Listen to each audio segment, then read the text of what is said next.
America आणि China यांच्यातील व्यापार युद्ध म्हणजे काय?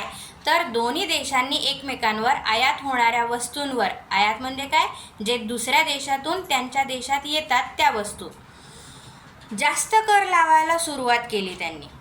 याचाच अर्थ चायनामधून अमेरिकामध्ये येणाऱ्या वस्तूंवरती अमेरिका जास्त कर लावत होती, त्यामुळे त्या वस्तू महाग झाल्या. आणि चायनानेही अमेरिकामधून येणाऱ्या वस्तूंवरती तसाच कर लावला. हे सगळं का? कारण अमेरिका असं म्हणत होती की चायना आमच्याशी प्रामाणिकपणे व्यवहार करत नाही, तंत्रज्ञानाची चोरी करतो आणि चायनाच्या वस्तूंमुळे अमेरिकेतील कारखाने बंद पडत आहेत, नोकऱ्या कमी होत आहेत. चायना म्हणत होतं आमच्यावर अन्याय होत आहे, आम्ही सुद्धा अमेरिकेच्या वस्तूंवरती कर लावू. त्यामुळे जगभर व्यापारात तणाव निर्माण झाला, वस्तू महाग झाल्या आणि दोन्ही देशांच्या कंपन्या आणि सामान्य ग्राहकांवरती ह्याचा परिणाम होऊ लागला. थोडक्यात काय, हे एक मोठ्या देशाचं आर्थिक भांडण होतं, ज्यात दोघांनी एकमेकांच्या वस्तूंवरती कर लावून आपला फायदा शोधायचा प्रयत्न केला. पण शेवटी सामान्य लोकांनाच जास्त त्रास झाला. मग आता ह्याचं प्रत्युत्तर चायनाने कसं दिलं? आता सध्या चायनाने एक मोठा बदल केला आहे. पूर्वी चायनामधल्या कंपन्या ज्या मोठ्या ब्रँडसाठी, उदाहरणार्थ मोबाईल, कपडे, इलेक्ट्रॉनिक वस्तू असे काही प्रोडक्ट तयार करत होती, त्या कंपन्या एक गुप्त करार करायच्या. आता हा गुप्त करार म्हणजेच कॉन्फिडेन्शियलिटी क्लॉज होता. ह्या करारामुळे चायनाच्या फॅक्टरीला बाहेर कुठेही सांगता येत नव्हतं की हे प्रोडक्ट कोणत्या मोठ्या ब्रँडसाठी बनवतोय. पण आता चायनाने ही गोष्ट थांबवली.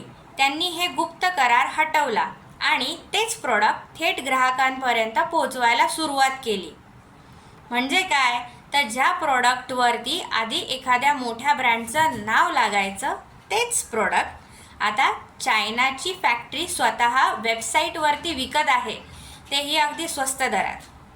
हे प्रोडक्ट लोकांना थेट URL लिंकद्वारे मिळत आहेत. म्हणजेच ब्रँडचं नाव नाही, पण तेच मूळ प्रोडक्ट ग्राहकांना वेबसाईटवरून किंवा लिंकवरून थेट खरेदी करता येत आहे. ह्यामुळे काय झालं, मोठमोठ्या ब्रँड्सची गुप्त माहिती उघड झाली आणि ग्राहकांना तेच प्रोडक्ट अगदी कमी पैशात थेट चायनाच्या वेबसाईटवरून मिळायला लागले. त्यामुळे ब्रँड्सचं नाव कमी झालं आणि चायनाच्या फॅक्टरीने थेट ग्राहकांशी संबंध साधला. थोडक्यात चायना आता कोणताही ब्रँडचं नाव न लावता थेट फॅक्टरीतून प्रोडक्ट विकत आहे. त्यामुळे ब्रँड्सचं राज उघड झालं आणि सामान्य लोकांना त्या वस्तू खूप स्वस्त मिळायला लागल्या. एक्झाम्पल, सपोज एखादा XYZ ब्रँडचे शूज दुकानदार 5,000 रुपयामध्ये विकत आहेत, पण चायनाची फॅक्टरी ते शूज URL लिंकद्वारे फक्त 1200 ते 15,000 रुपयामध्ये विकते. हे सगळं ऑनलाईन होतं आहे आणि त्यामुळे लोकांना ब्रँडेड गोष्टी स्वस्तात मिळतात, क्वालिटी मिळते आहे आणि म्हणूनच आता चायना थेट ग्राहकांशी व्यवहार करून ब्रँडना मागे टाकते.